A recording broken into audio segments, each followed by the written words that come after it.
তিনি একজন সফল শিল্পপতি, সমাজসেবক ও মানবিক নেতৃত্বের প্রতীক। 21 পদকপ্রাপ্ত সুফি মোহাম্মদ মিজানুর রহমানের বিরুদ্ধে সম্প্রতি দায়ের হওয়া একটি হত্যাচেষ্টা মামলা যেন বিস্ময়ের ঝড় তুলছে দেশ জুড়ে।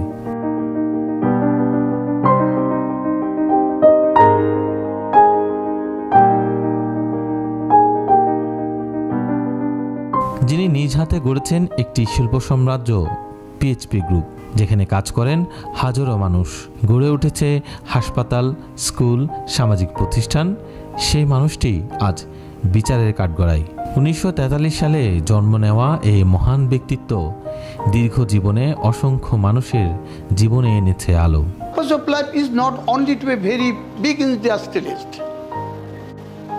Purpose of life is not only having 5-10 cars, 2-3-4 houses, billion bank balances. এগুলো জীবনে দরকার। অথচ তার বিরুদ্ধেই সম্প্রতি দায়ের হয়েছে এক হত্যাচেষ্টা মামলা। দেশের ব্যবসায়িক, রাজনৈতিক ও সামাজিক অঙ্গনে উঠেছে একটাই প্রশ্ন, কেন এমন মামলা? কে করেছে এই চক্রান্ত? এটা শুধু মামলা নয়, এটা চরিত্রহননের চেষ্টা। সুফি সাহেবের মতো একজন পরিচ্ছন্ন মানুষের বিরুদ্ধে এমন মামলা বিশ্বাসযোগ্য নয়।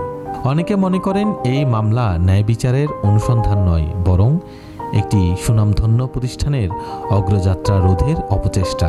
কি আমরা দেবো? শুধু পরিশ্রম করে কোনো মানুষ জীবনে বড় অভিষ্ট লক্ষ্যে পৌঁছতে পারে না।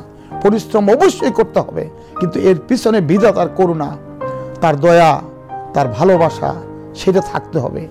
সূত্র বলছে, গ্লাস ও স্টিল সেক্টরে পিএইচপির অগ্রগতি অনেক প্রতিযোগীর চোখে ঈর্ষার কারণ হয়ে উঠেছে।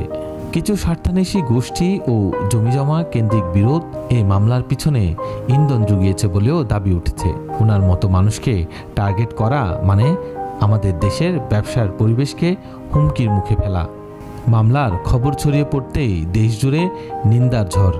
সামাজিক যোগাযোগ মাধ্যমে সাধারণ মানুষ বলছেন, এই মামলা একটি কুৎসিত ষড়যন্ত্র, যা মানবিক মূল্যবোধের বিরুদ্ধে এক নিষ্ঠুর আঘাত।